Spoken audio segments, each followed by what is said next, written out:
Good morning! Magandang umaga! Ito, pwestuhan na naman guys, maagang pwestuhan.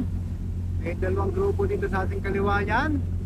Puputi-puti na yan, alon-alon, may ibon-ibon. Ayan, good quality, good sign. Yan, ang tawan. Kasahan natin. Haba pa oh, nasa sagasaan ng iba.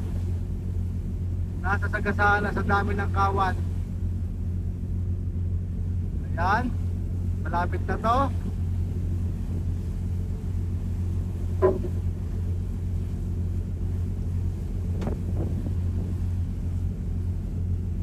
Nag-aasahan na yung iba. Ang daming grupo. Yung isa siguro ang titirahin niya. Sabay-sabay eh.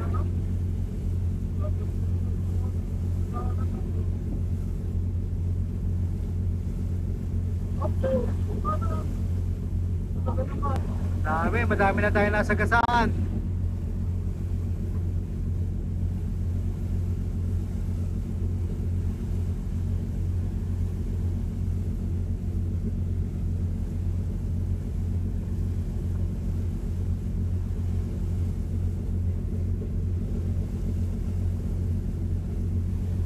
Naka-ready na.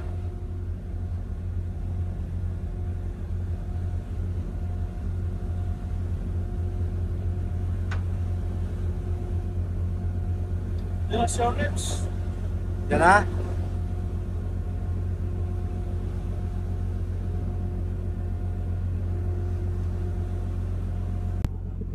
Ayan guys, habang tayo ay pumaporma dito, nandyan sa tapat si Hornets lumilipad. Nag-aantabay siya for assist pag umarya tayo. Ayan.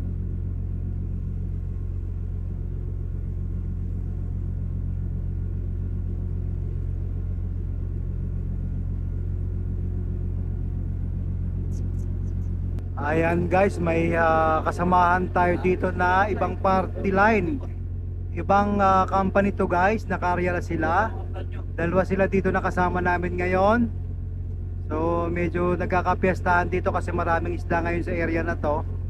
Ayan, maaga sila nakarya sa amin. Ito pa yung isa, lahat sila may helicopter guys. Yan, kulay dilaw yung helicopter nila. Malapit lang kami, halos magdikit-dikit lang dito. Pagka maraming isda guys, halos magdikit-dikit lang yung mga pangulong o yung mga fishing boats dito sa area. Ayan.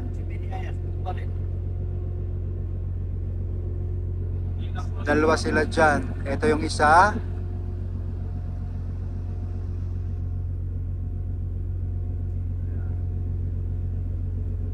Yan, lumutang na ulit. Pwesto na ulit tayo.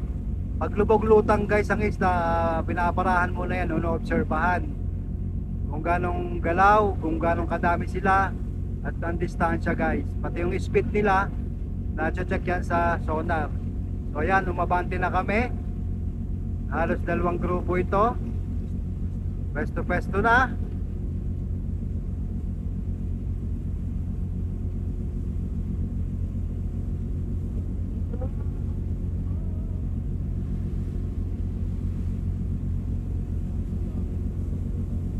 Marami.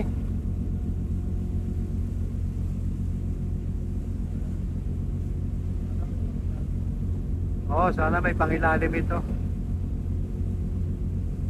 Yung puti eh.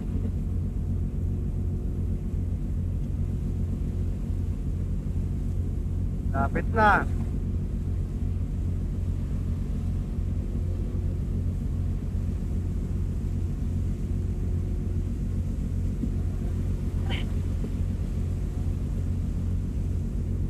Sugod.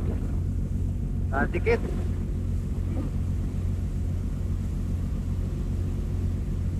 Dikit sila. Meron pa sa unahan. Hirap dito, kalat-kalat.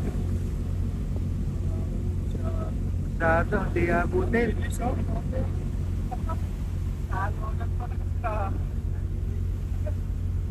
Maraming dilis. Talagang May iwanan tayo nito mamaya.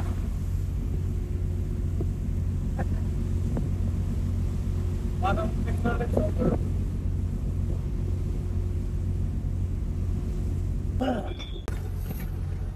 Aryado na kami guys.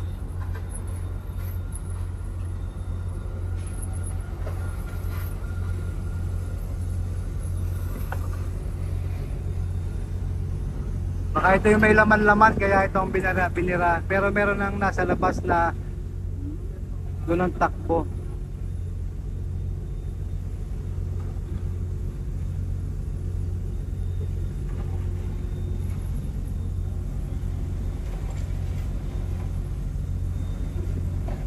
Papuo pa ang takbo nila eh.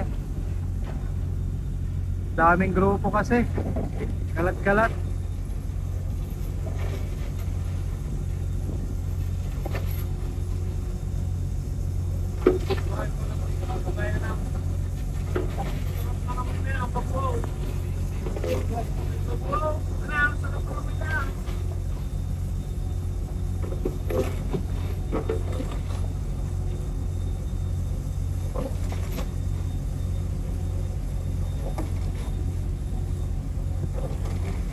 Bubulabog siya.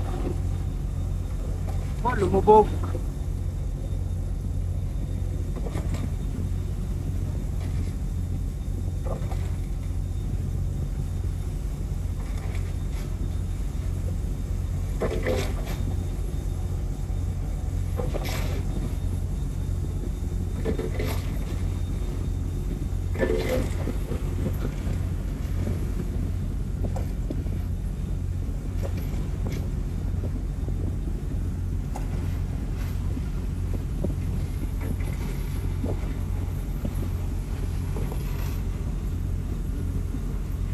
Lumubog.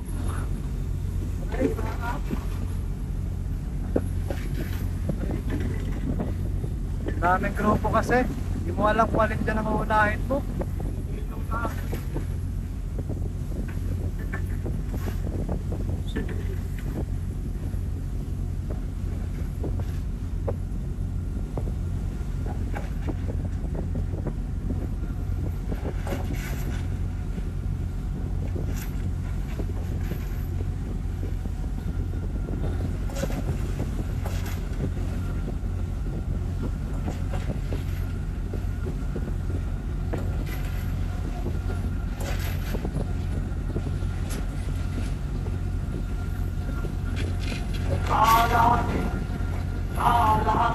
Lahati na ilang bat. Anong ginagawa nito isang ito? Hindi pa mag-steady doon. Ha? Anong ginagawa niyan? Siya naglalagay. Instead na maglagari na lang doon eh.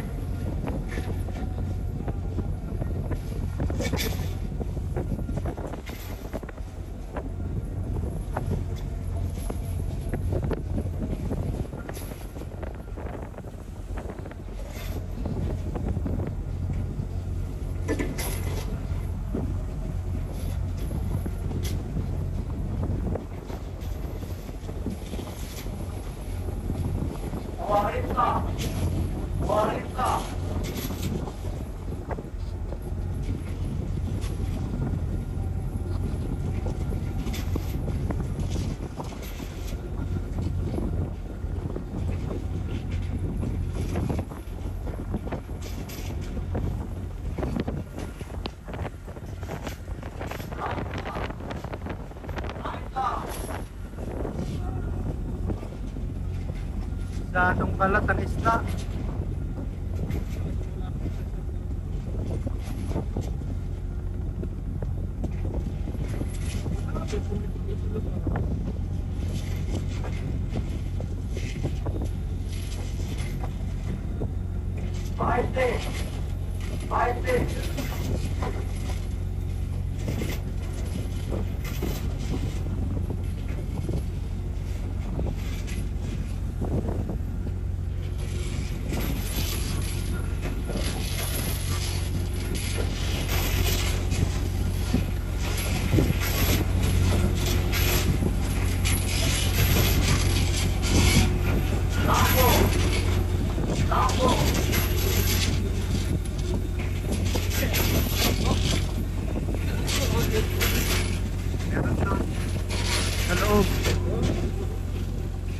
May isang grupo sa loob.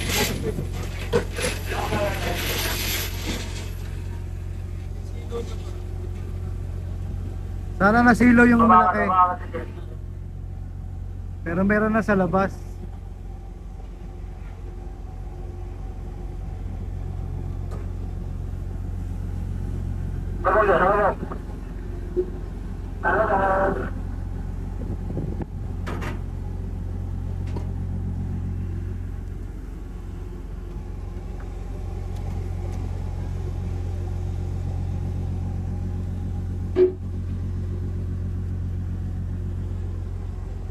Lagi sinner die.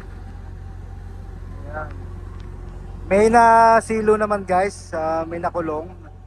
Nasa sentro. Yan, nandyan. Sana mag-maintain lang sila dyan. Dami kasing grupo, hindi mo alam kung saan ang hahagipin mo dyan eh. Kumakalat pa.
Balik, inside, balik.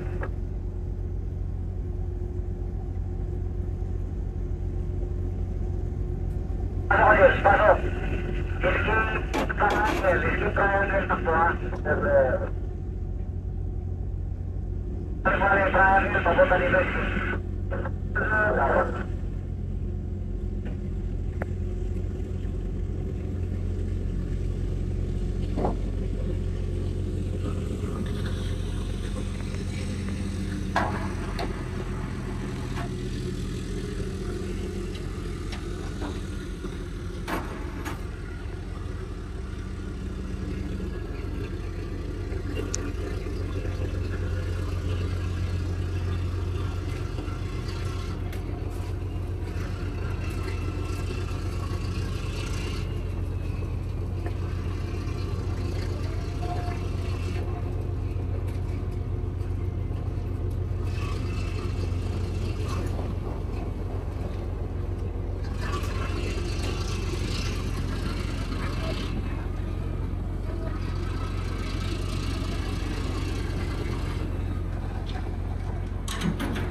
Tapos balik dito.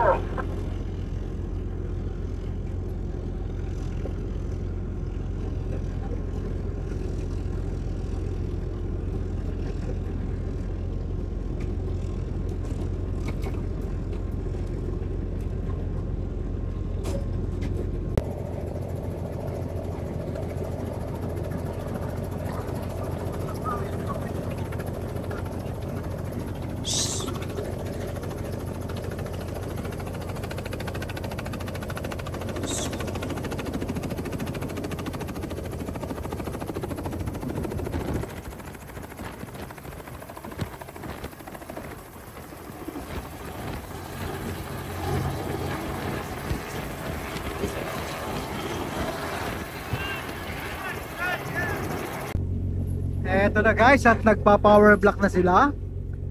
May nakikita naman tayo sa loob natin lambat, pero sabi nga natin palagi ay walang kasiguruhan kung marami or konti. Dahil tamad silang lumutang, tamad silang magpakita sa atin.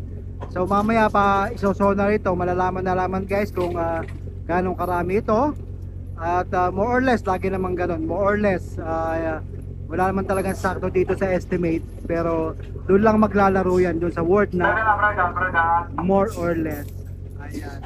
So kanina nga nakita nyo, napakadami ng grupo, kalat-kalat. At nung binitawan, meron na agad sa labas, hindi agad nasakop dahil malawak, maraming sumusulpot na grupo na pinilit na makulong. Pero sabi ko nga, sa pagkaganito mga hiwa-hiwalay yung ulo or leader ng isda, hindi talaga siya masasapol ng lahat. Pero kung intact siya, yung talagang pumuputi na nasa sentro lamang, yun ang malaking pag-asa. Pero yung tipo na may lagi tayo may hinahabol na lumuluang yung ating tustusan o mahaba, ay nagkakaroon sila ng daan para makatakas. Kaya naman sa ganitong pagkakataon talagang diskarte lang talaga at dasal para sa ganun makahuli tayo. At maganda naman ang kapanahonan ngayon guys, mainit. At may kasama nga tayong dalawang pangulong dito. Ayan, ito yung isa, naka-area din. So yung isa nasa bandang likod pa. Napakita ko naman yan sa inyo kanina guys. So pagka ganito, ibang company considered kalaban yan, kalaban sa aryahan. Pero sa ano naman, pare-pareho tayo nananalangin na lahat ay pagkalooban. So pagalingan, paunahan, ganun lang ang laban dito guys sa international commercial fishing, na kailan kahit minsan nagkakaunahan talaga, pero magkakaibigan pa rin yung mga yan, although hindi kami magkakakilala. At ibang company to, ito ay Taiwan boat guys, from Taiwan, pero karamihan dyan sa mga crew niyan ay Pilipino. Iba kapitan Pilipino, pero ang fishing master ay minsan Koreano or Taiwanese, minsan Chinese. So ganun dito sa international commercial fishing, iba't ibang lahi talaga sama-sama. Pero pag nakakahuli, syempre talagang masaya. At pagka sa oras ng karyahan, laban-laban lang. Ayan guys, stay tuned lamang at tayo ay mga siguro mahigit isang oras pa to bago matapos para makita natin ang isda. Thank you. Original is always the best. Si mga isda nga lang po. Halos magkakalapit lang talaga guys ang fishing boat dito pagka ganitong panahon. Ayan, ito pa yung isa. Ito walang huli. Siguro tinakasan siya kanina. Yan, tinakasan ito. Itong isa may huli ito. Nagkakalaskas na sila. Ayan. Kami naman ay maluwang pa yung lambat. Ayan.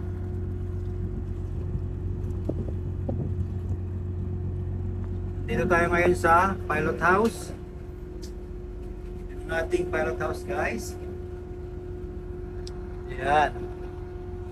Dito ako sa pilot house ngayon. Kinuhanan ko lang yung shots yung ating mga kasabayan dito sa aryahan. Kaya yan dito, makikita nyo, pagtungan mo ng bintana, nandyan lang sila. Paswertihan lang guys dito. Hindi naman laging may huli, pero pagka talagang pagkakalob sa atin ay talagang napaka-thankful natin. Ito sa atin meron naman tong laman, hindi pa lang natin nakita sa sonar. Ayan. Stay tuned mga kasimahang isda. Baka may sasalukin tayo dito maya maya. Ayan guys, nagpakita na. Lapit-lapit na to. Nagpakipot na. Nandyan na, alon-alon na. Thank you Lord for these blessings. Sana may pangilalim para malaman-laman. Matindi ang habulan kanina, kaya eto, buti na sa pool naman itong isda na ito. At very timely, malapangit na naman yung panahon, no? Mabilis talaga guys dito ang pagpangit ng panahon. Mabilis ang pagbabago. 20 to 30 minutes nagbabago ang weather dito. Yan, kita nyo. Sana may pangilalim talaga. Ang ganda ng pagkaka-alon-alon sa loob ng ating lambat.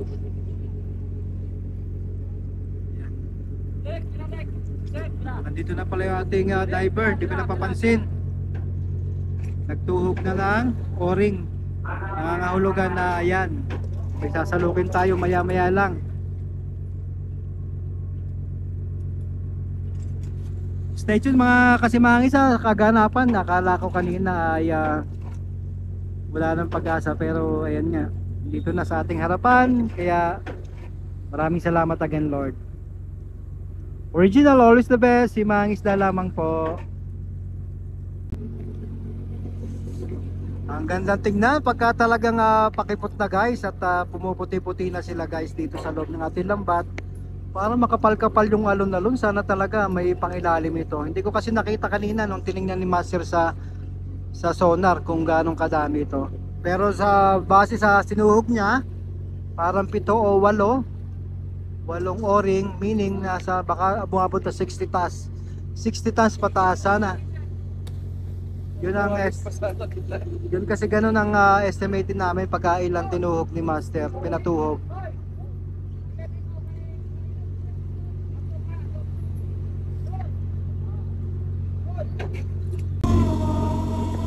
Nag-iipo-ipo na sila guys sa loob. Ayan, namumuti na. Nasiksik na sila dyan. Nasa ibabaw yung isda kaya ganyan.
looban na sila guys at medyo mabigat-bigat na yun nasa laman ng bag portion. Yung white rope na yan ang hihila dyan at para mas mabilis mayangat yung isda guys. Karamihan kasi guys pagka naipit na din sila sa loob ng lambat, nasiksik na, namamatay na sila kaya bumibigat na yung laman ng ating lambat. At kaya kailangan na natin gumamit ng ganyang rope para mayangat na mabilis para sariwa yung isda guys na masalok at buo ito. Ayan ang strobo portion natin guys.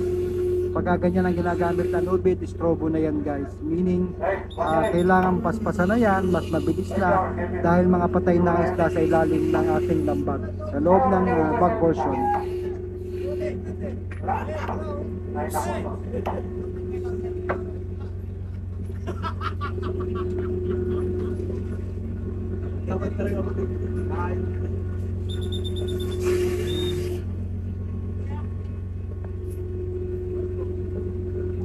Nakikita nyo yan, pagka balat na balat yan guys, pag balat na yan, ulat na ulat, ibig sabihin mabigat yung nasa loob ng ating bag portion. Yan ang batayan dyan kung marami ang isda. Pero ito hindi naman ganong karami, baka umabot ng mga 60 tons siguro guys. Estimate lang 60 tons. Boss.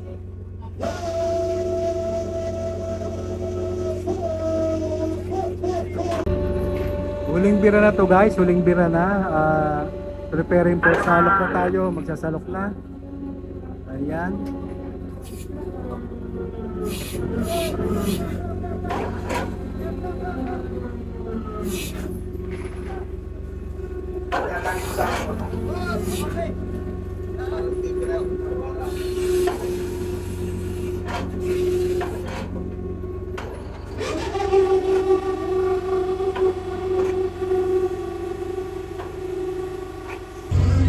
Nagsasalok ng isda, tuna, Ayan. baging isda. Yan ang aking simang isdang fishing master. Okay. Finally, this is it. Salok time na. The best part of the show.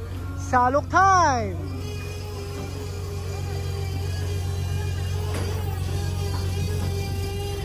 May halong tuna, gulyasan.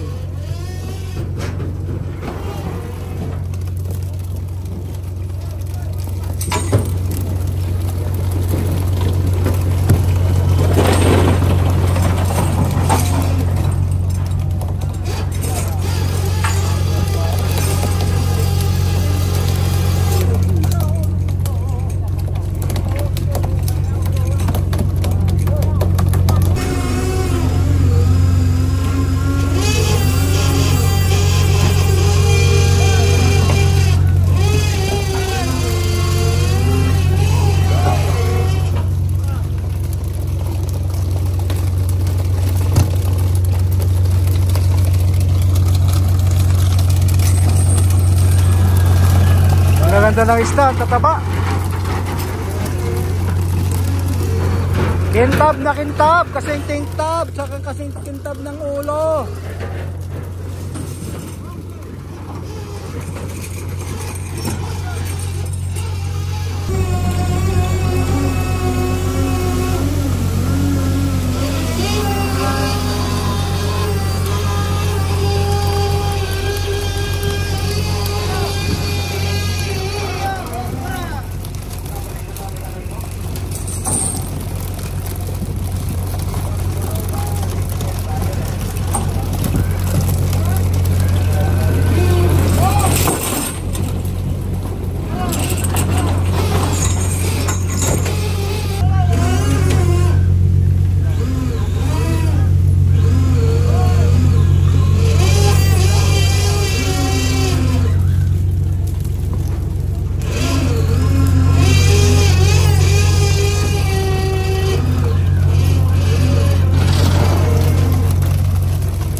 May kawel. May kawel siya.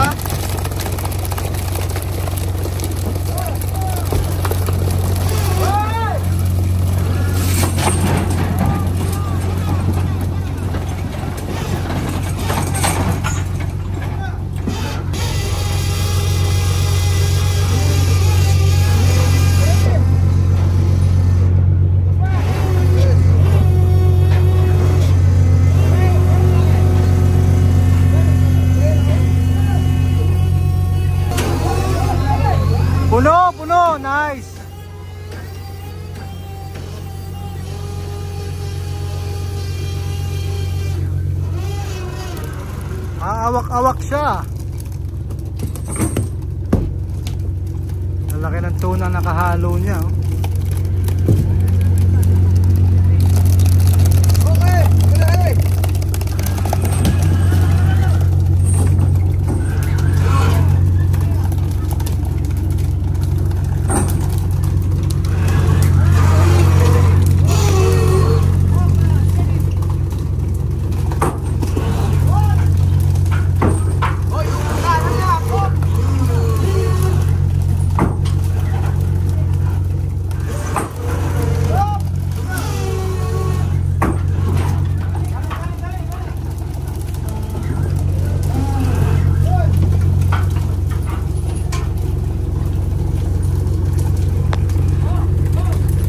Siguro mga 4 na tonelada to guys.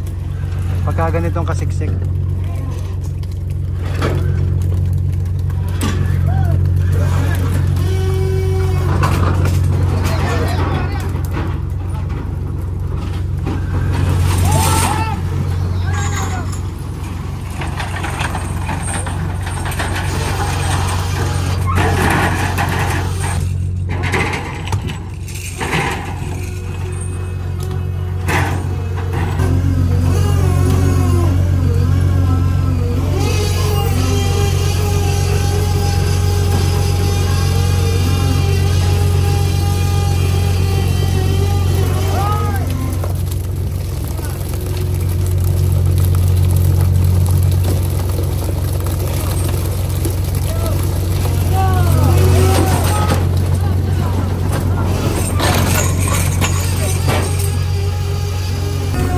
Pang 30 tons na natin to guys.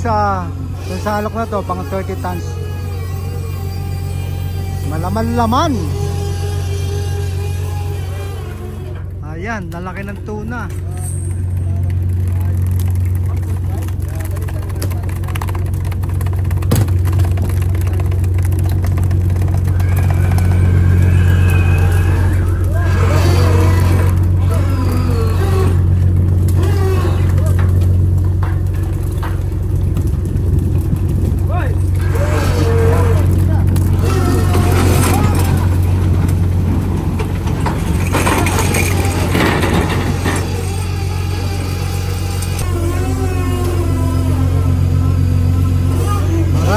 Marami pa. Sana umabot ng 60 tons guys, pataas.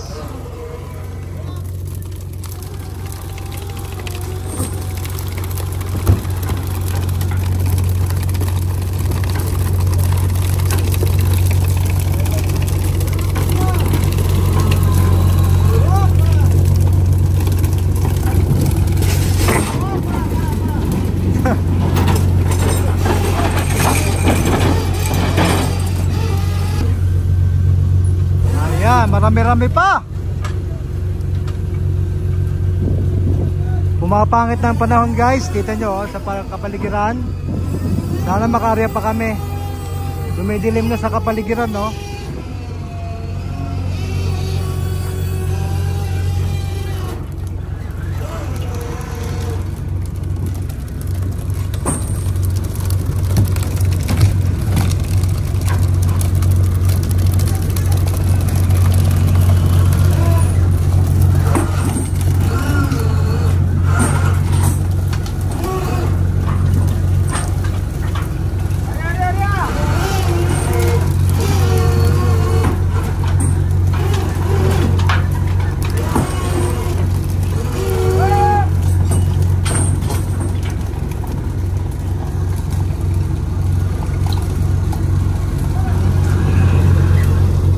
Again guys, sinusukat yan para malaman ang timbang dahil may corresponding sukat yan sa kanyang timbang guys, para malaman natin na ang ating hinuhuling isda ay nasa tamang sukat lamang.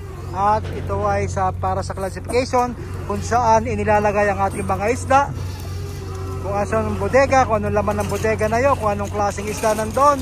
Ayan guys, para din sa sustainable fishing na hindi nahuhuli yung maliliit na isda for sa next generation. Pang 45 tons na to guys. Ayan, marami-rami pa rin. Sana umabot na 60 plus.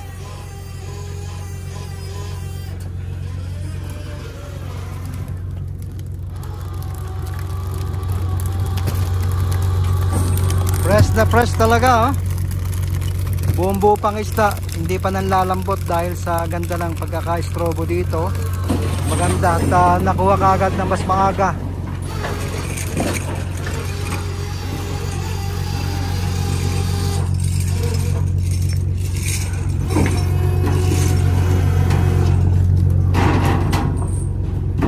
Okay, ayan, nabawasan, kalahati na lang.